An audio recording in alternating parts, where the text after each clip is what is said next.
Good afternoon, everyone. My name is John Gassman. I'm the State Hazard Mitigation Officer for Nebraska. Recently hired on. I've been here for about 4 weeks now. Welcome to today's webinar for construction projects. For everyone's awareness, this is being recorded. We will upload this later to the NEMA YouTube channel so that other sub-applicants can review this information. We'll go ahead and move on to our agenda, please. All right, so first of all, welcome. Thank you very much for giving us your time to go through this webinar. The purpose of today's webinar is to walk through an overview of the application process to give the sub-applicants information which will allow them to produce good applications for hazard mitigation grants.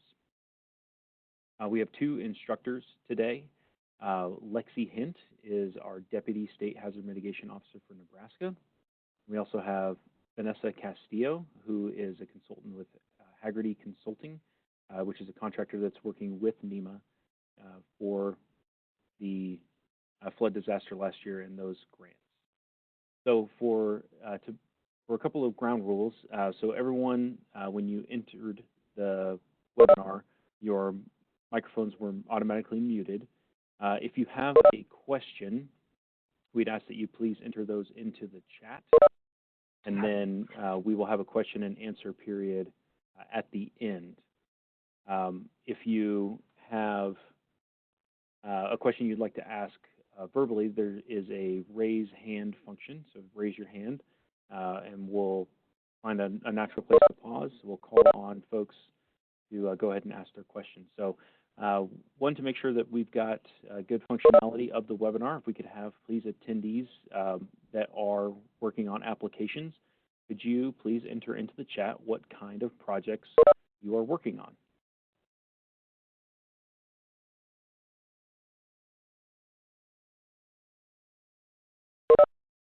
And as you do that, I'm going to go ahead and hand it over to our 2 instructors, Lexy Hindt and Vanessa Castillo.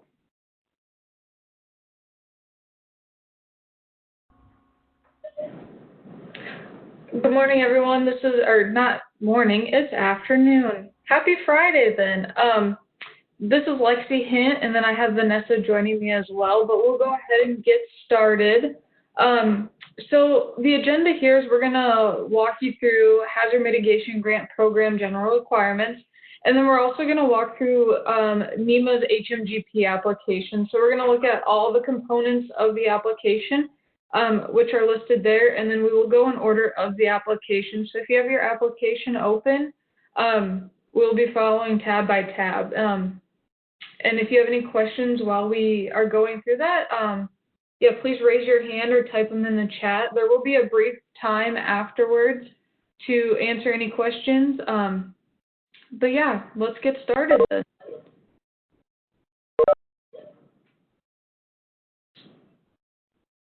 So we're going to jump into general award requirements. So HMGP sub-award requirements, sub-applicants must participate in a FEMA-approved local hazard mitigation plan. If you have your application already that you've already met that requirement, we screen all of those when we get the notice of interest in. The cost share, the locals are responsible for the 25% match, while the federal government will pay 75%.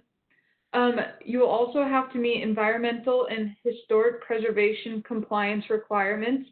Those are at the end, or on one of the last pages of your application. And there's a bunch of things that you need to go through, to a bunch of correspondence that need to happen to meet those requirements. And then this must be a standalone mitigation project. It should reduce risk of natural hazards to people structures or infrastructure. It needs to be technically feasible, cost-effective, and cost should be necessary, reasonable, and allocable to the project activity.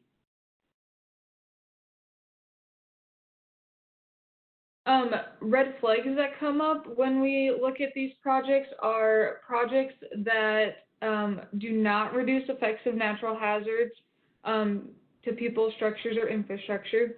projects that are not effective and are as an independent project, projects that only are for repair or replacement of things, physical work that has already been started, preparedness activities or temporary measures, and then activities associated with facilities owned by another federal agency.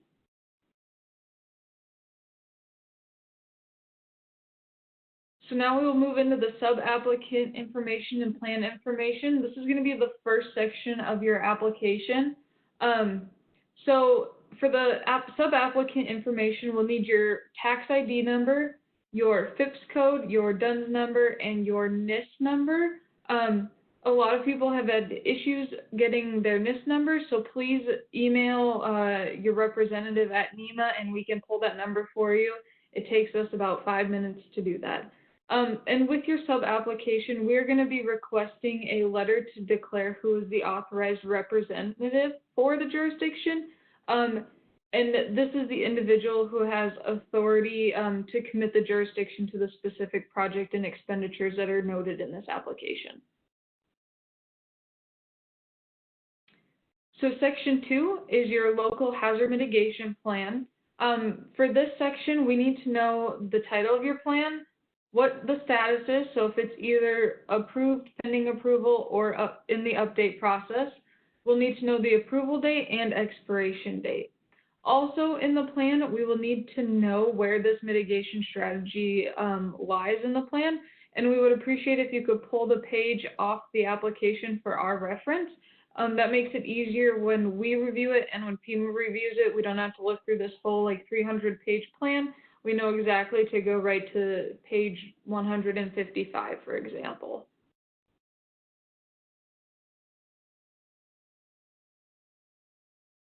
So now we're going to focus on the scope of work. This is going to be the bulk of your application, and this is going to probably be the most time-consuming part of the entire application process. So for part 1 of the scope of work, we're looking for a project description. We want to know what the project or what problem will be mitigated. So we're going to need you to answer who, what, where, how, and why. Describe the current risk to the project area, like what hazards are happening in this area, what could happen, and why are you trying to prevent this from happening. We'll also want information about what types of structures are at risk or who's at risk, what type of population is in this area, what kind of area in the community is this. We will want to know how you identified your problem, so history damage or local knowledge or study. And if this is a repetitive hazard, we'll also want to know that. And then include the name, location, and type of flooding source if it is a flooding project. And then please describe all historic damages, service disruptions, road closures, any impacts that can come from this problem. We want to know about them. Even if you think they're super small and doesn't really matter, we still want to know about those. And then we'll want a detailed project description. So this is going to be how the project was identified and developed, details about the project scope, engineering standards or codes that might apply to this project. Describe how the project is standalone. It's not dependent on any other actions to be implemented. And describe to what level is this project going to protect structures, people, infrastructure. Is it going to protect for a flooding project? Is it going to protect to the 500-year floodplain? Or is it going to protect you from power outages or things like that? And then discuss all impacts to the project. So if it's water-related downstream impacts or upstream impacts. And then we'll also want to know the environmental impacts.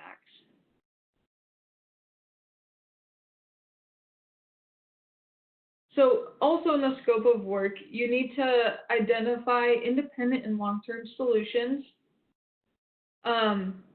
Does this project address a repetitive problem? Is this project fit into the context of the community's long-term mitigation? We'll also need you to identify alternative projects that could work, but the one you're pursuing for the application is the best project of all the projects available. So they should all be feasible. You want other feasible alternative projects and then no action alternative projects.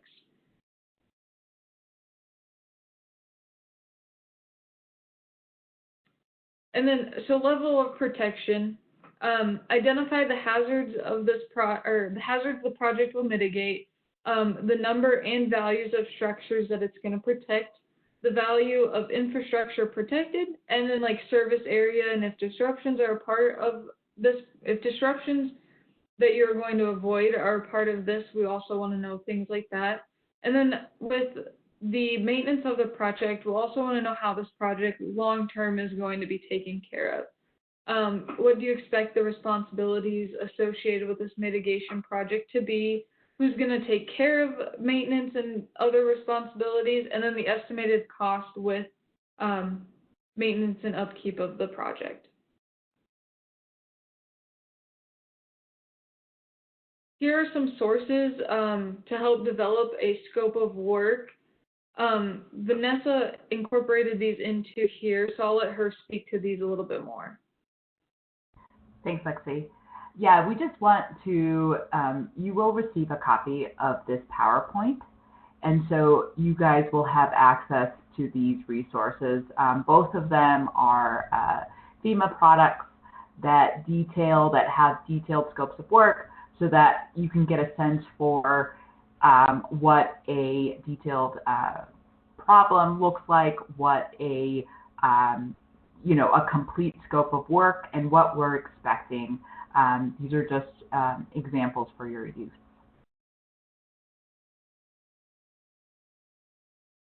And this is John, just real quick, before we move on from scope of work, AF has a question. How detailed does the historical or repetitive damage to facility area information need to be? As detailed as you can make it. The intention there is for both NEMA and FEMA to understand, again, what the repetitive nature of the hazard that you're protecting against is an issue. What we typically see with benefit cost analysis is that if you have a repetitive issue, meaning something that you don't observe damages just with big storms, but also maybe with smaller storms, 20-year floods, we want to know that because it will likely mean that your project is more cost effective. Again, what we see is for projects that mitigate only large storms, 500-year storms, 1,000-year storms, those are typically not cost effective. Projects that have a good benefit cost analysis will normally address repetitive flood issues. So when we're talking about historical damages, we want you to be as detailed as you can be.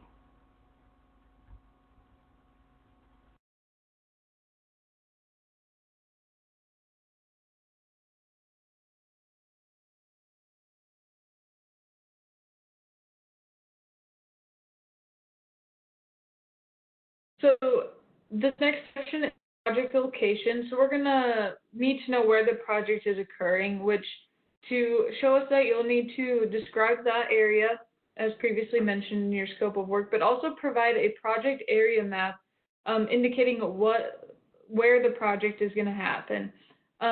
Include hazards maps that show the project area related to risks, such as like this firm map that's shown there. Also provide location identifiers for the project area. What are the coordinates of each property or each location where you're going to be completing this project? And then we'll also want the full property address as it is available. The next part of our presentation is going to go into detail on cost effectiveness and the use of the benefit cost analysis. So what you'll see in your applications, in your project applications, is the Part 2 level of protection. So NEMA uses this information to create a benefit cost analysis, where if the sub-applicant, if the local jurisdiction doesn't have the resources, NEMA will do the BCA on their behalf. So we need information on the structures, people, infrastructure that's being protected by your project. Please identify hazard risks, hazard characteristics that the project is protecting against. So you'll see that here where it says level of protection from a flood. What is your project protecting up to? Be it a culvert that you're upsizing so that it, passes a 100-year flood, or whatever that may be. We want to make sure that you put that information in here. This should reflect the people, the structures that are directly protected by your project. So this doesn't reflect the totality of people in your community, unless your project is claiming to protect all of the people and all of the infrastructure in the community. It's very rare. So this is what this would reflect. The benefit cost analysis. So this is how FEMA measures cost effectiveness. It is a FEMA produced toolkit. We use the 6.0. The 5.3 version is being sunsetted in June. So NEMA will be using the 6.0 version. The BCA is the method by which your future benefits of a mitigation project are determined and compared to its costs. So what this means is we're looking at what your past damages are, or your current expected damages, and how they compare into the future, into the project useful life of your project. Compare that to the overall cost of the project. BCA is a FEMA requirement for all hazard mitigation assistance grants, including HMGP. Like I said before, NEMA will develop the BCA for a community that may not have the resources or just needs additional assistance in creating the BCA. This is the benefit cost ratio. What I said before, it's total benefits divided by total cost. Your ratio needs to be 1 or greater. For projects that have a benefit cost ratio less than 1, they are not eligible for HMGP funding. BCA components. So the BCA is composed of the hazard that you're protecting against, be it flood, wind, tornadoes, etc. The frequency of that event, and this is based on professional estimates of the frequency. Damages, so what are the damages that the hazard causes to the community? These can be historic, like we've said before, or potential. So if you have a drainage study or a hydrology study that shows potential damages to residential structures or to roads in your locality, you can use that to support your benefit costs. The project useful life is how long the project will be effective for. Please note that FEMA has standard values for most of the projects that we're funding, and that you are going to be held to those standard values. Effectiveness, so how much damage after the project is implemented, what is the reduction in damage that you're expecting from this project? The benefits that we talk about really can be composed of many things. Avoided physical damages are one, but then you have, avoided costs, emergency response costs. So,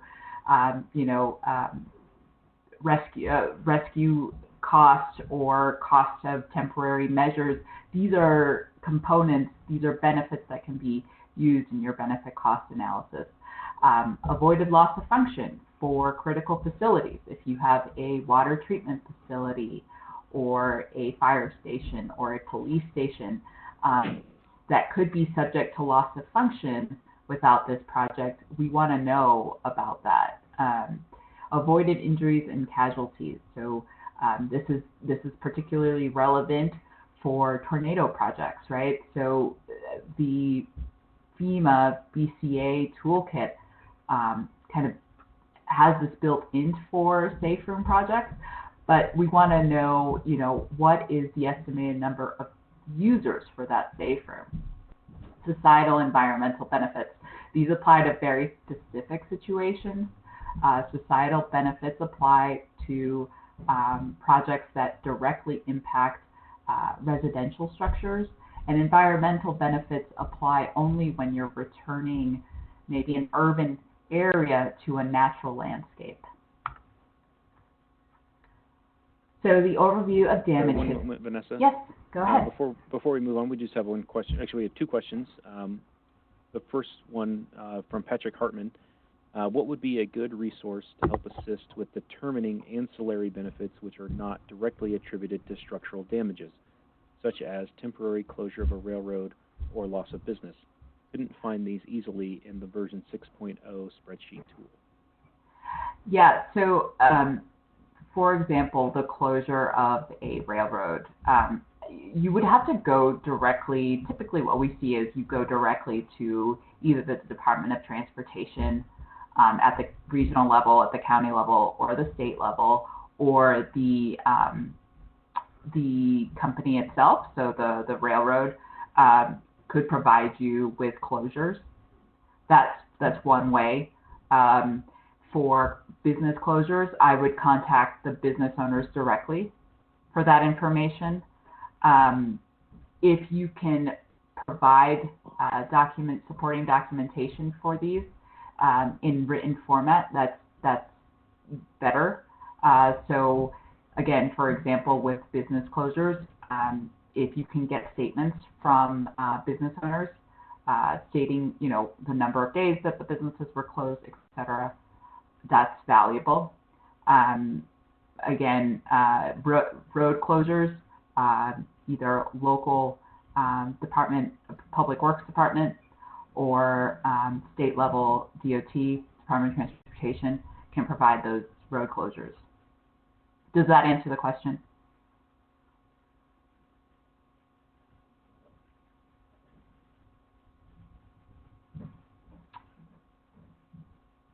Patrick says yes. Okay. And one more question from Meg was, can you describe the difference between properties, prosperities, and infrastructure? That is a typo on our end. So prosperities should say properties. Oh. It should be properties, people, infrastructure. Mm-hmm.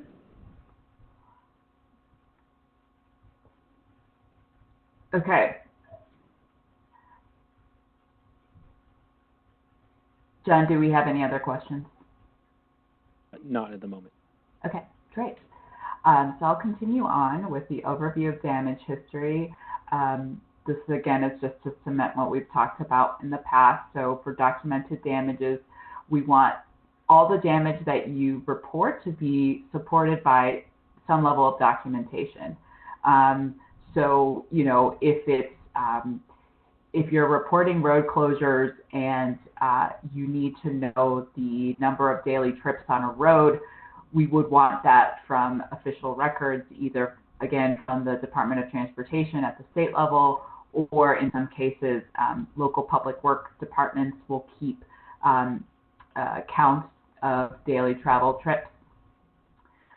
Examples here, physical damages reported on a FEMA project worksheet. So you can use your FEMA project worksheets to support your mitigation project, insurance claims, engineer estimates, and any supporting photos that you may have. Costs associated with emergency temporary measures, like I talked about before, interruption in service or loss of function costs. So, if you have a police station that lost service for a period of time, just document that. Usually, you can document it either via on a letterhead from the police department, or get records from the if it's a loss of power, get records of your power outages from the company. So that's kind of the type of documentation we're looking for.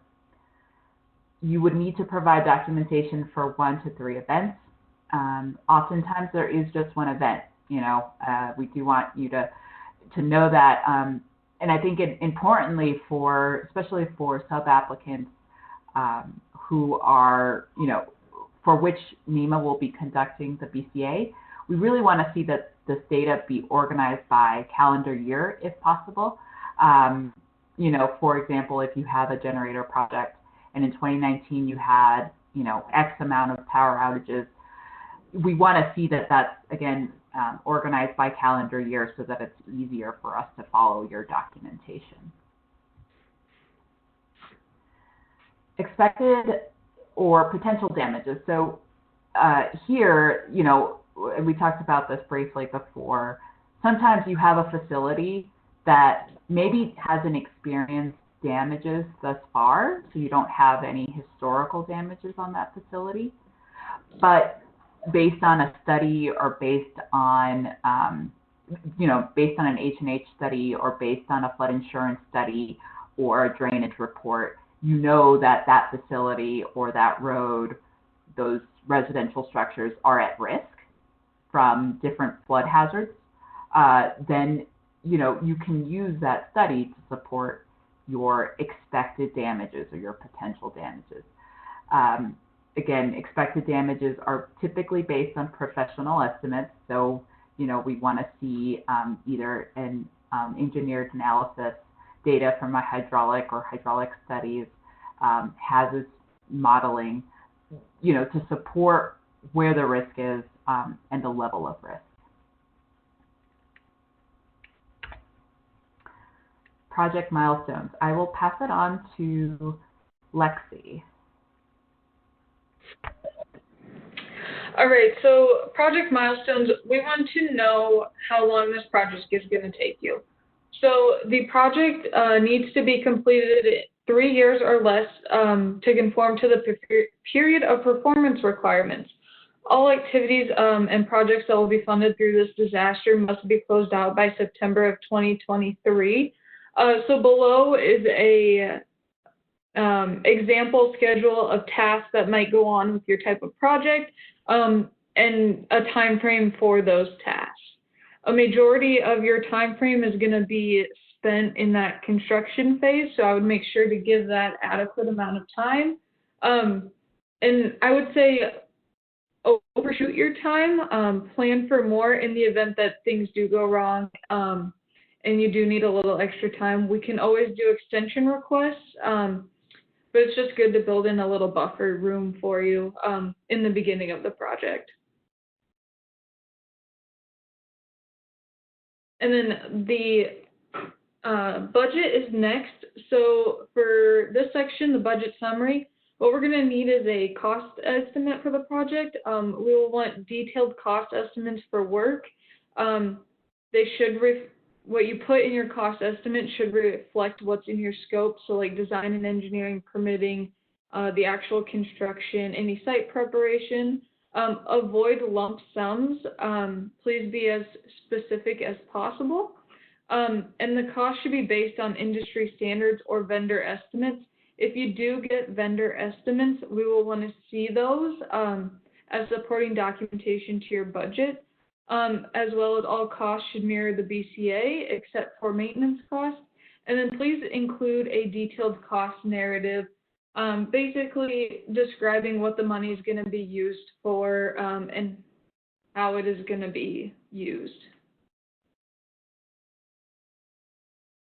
So cost estimate types of examples, construction costs such as survey, permitting, site preparation, material and debris removal, labor, other materials, costs for anticipated environmental historic impacts, such as floodplain permits, core permits, monitoring the wildlife, any hazard material abatement and removal, and then costs for engineering and designs and specifications such as hydraulic and hydrologic studies, drainage reports, and any design specifications. Here is a example project cost estimate, and it's all broken down very specifically by quantity, unit of measure, and then unit cost, and then the total project cost. So please be as specific as possible. Again, if it's something that you're having multiple of, you can use each if you know the price for that. We don't necessarily have to get down to like this nut and this bolt are going to cost this, and we need this, like these, this many. But do please like be as specific as possible.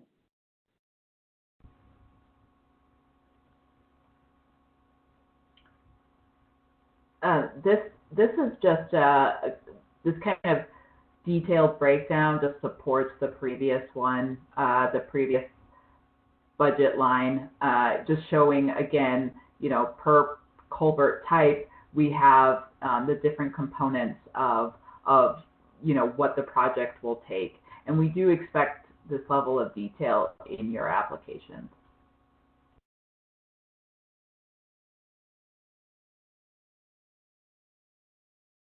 So the local cost share requirement, as mentioned before, it's a 25% share for the locals.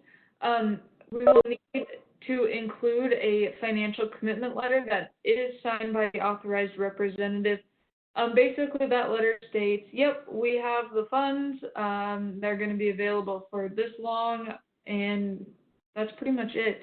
And then identify what type of contribution those are going to be. So is it going to be cash? Is it going to be in kind?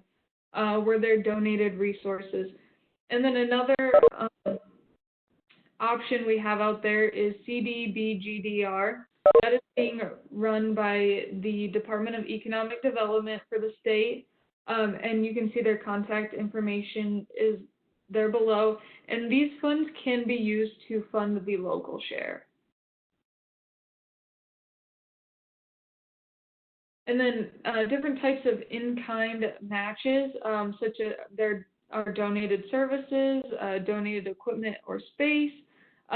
These are kind of like third-party helping out. They're things that do not seek reimbursement at the end of the day, so things that are going to be completely free to the community.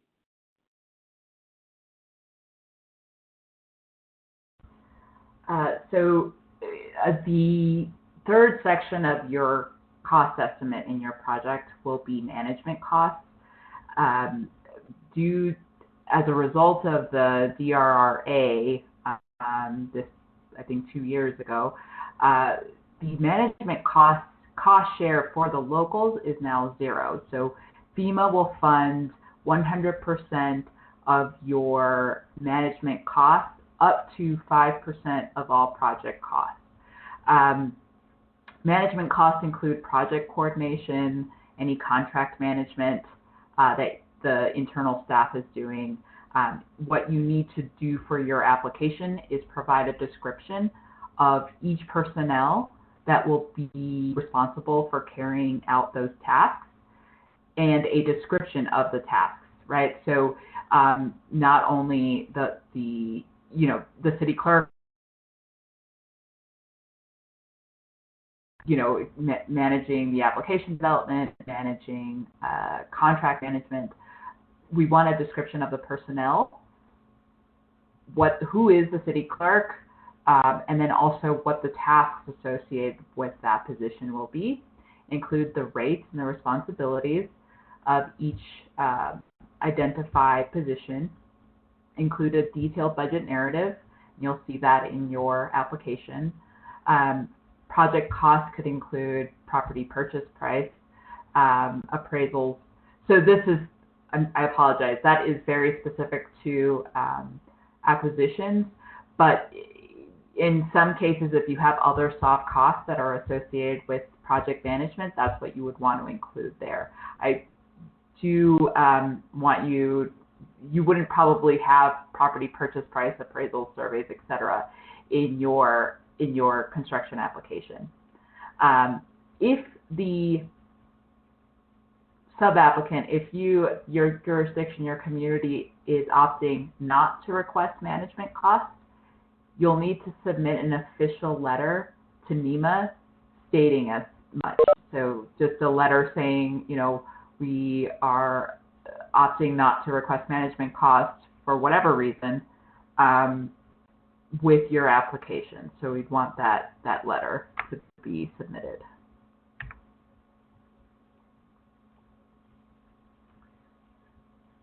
Pre-award costs, so these are costs that you're incurring right now. The costs associated with application development, costs associated with collection of data and preparation of a benefit cost analysis, hydrology studies, any preliminary design costs that you may be incurring at this time.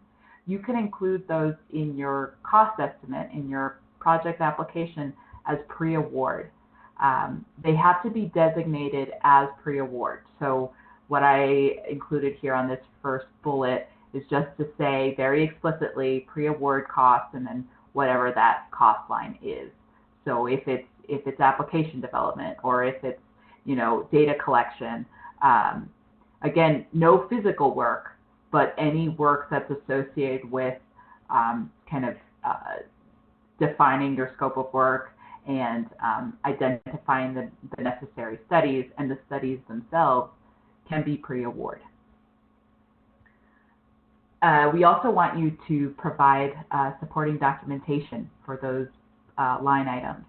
And we encourage you to keep a detailed account of all the costs associated with application development, so staff time, staff resources, so that you can be reimbursed.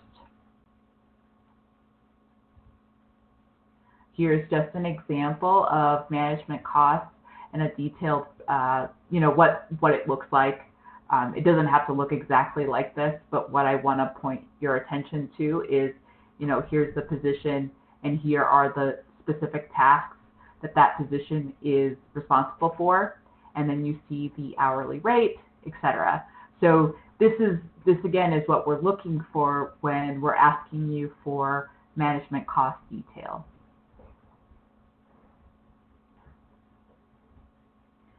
The next part of the presentation will focus on environmental and historic preservation compliance requirements.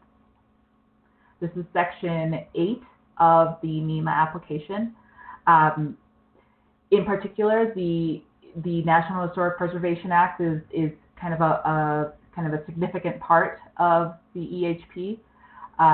So you will be doing consultation with the State Historic Preservation Office, unless told otherwise by NEMA, but typically sub-applicants, local communities are responsible for the consultation with the Nebraska State Historic Preservation Office.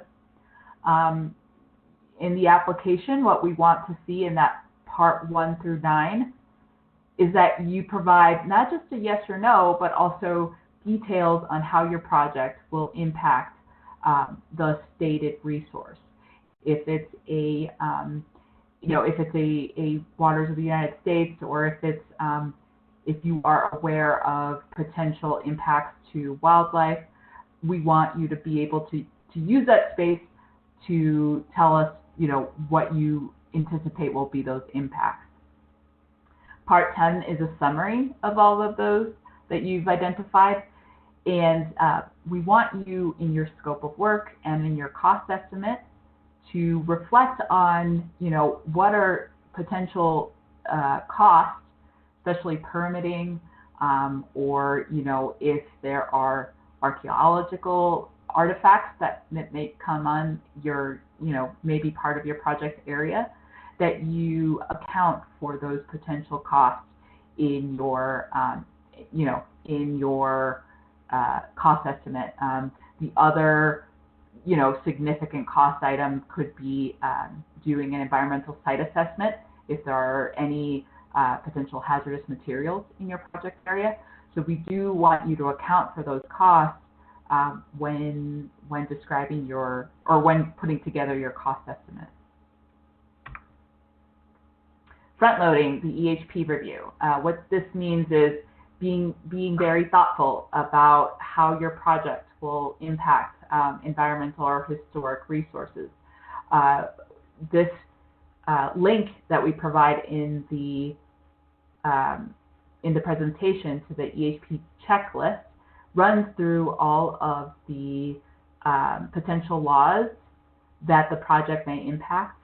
It's kind of a good way to get a sense for, where is my project area, what could potentially either postpone my project or have have an impact on my cost estimate. This is a good way to kind of start that thought process. Engage the relevant federal and state authorized agencies, so you will be doing that through your consultation letters. Kind of the point of the National Environmental Policy Act is to think of alternatives as well. So, when you're going through consultation, when you're thinking about environmental and historic impacts, we want you to think about, if the project will have an adverse impact on any resource, what are some alternatives that could mitigate that impact to the natural resource. Be cognizant that EHP has time and cost implications.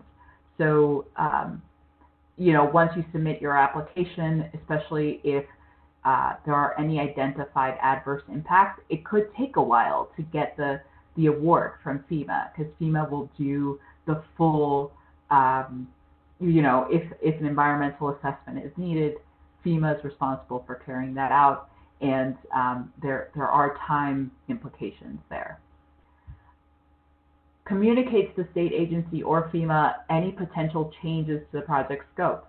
So upon receiving an award and you're moving forward with your project, if you realize that the project scope has to change for any reason, you have to communicate that to NEMA and to FEMA. NEMA will typically communicate it to FEMA on your behalf, but please keep an open communication if you see that your scope needs to change for any reason. Here is a list of the required consultation letters. So the State Historic Preservation Office, we just, again, you'll have access to this PowerPoint, and we just list all of the potential agencies that you will need to contact. What I don't see on here is the Nebraska Department of Natural Resources. If you are doing any construction in a floodplain, you will need to consult with the Nebraska Department of Natural Resources.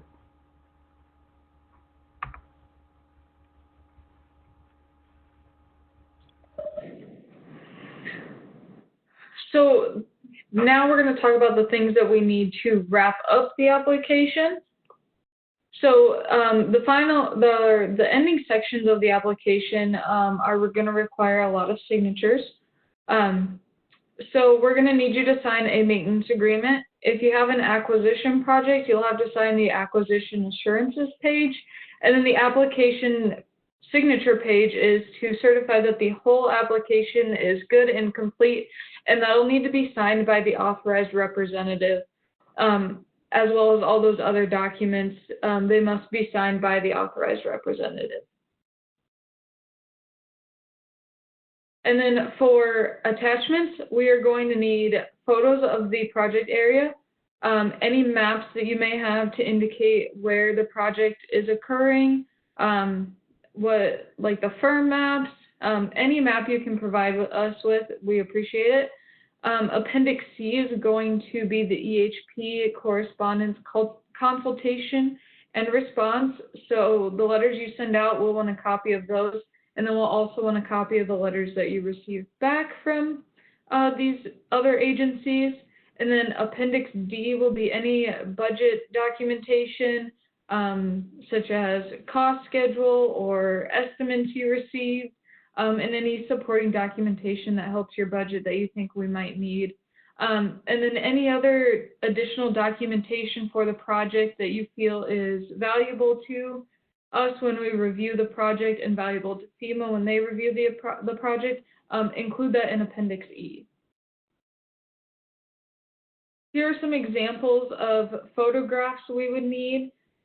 Region 7 has told us that they want at least 5 photographs, 4 from each direction looking at the property or location area, and then 1 street view of the location area.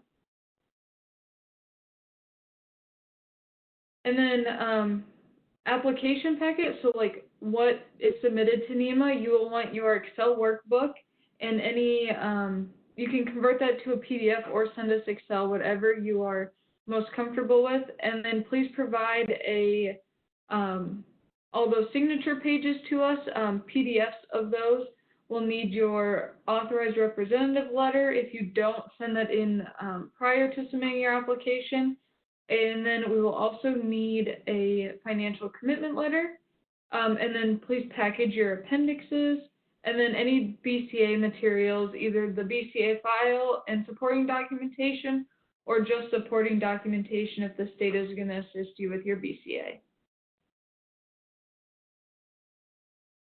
And then we have some resources, and then we'll open it up to a Q&A. Here are all of the resources that we find valuable when doing applications, and other resources that we guide sub-applicants to.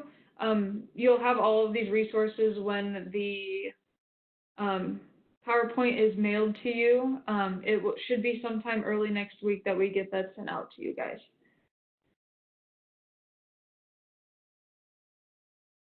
And now we would like to open it up for questions. This PowerPoint, just a reminder, will be posted on NEMA's website and YouTube page.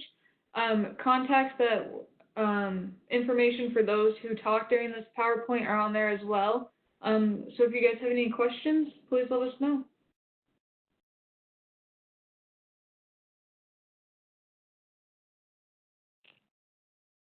This is John, so I don't see any additional questions in the chat, but I know we have several users that are on, that have called in, that are on their phones. So if any of you have questions at this time, please go ahead.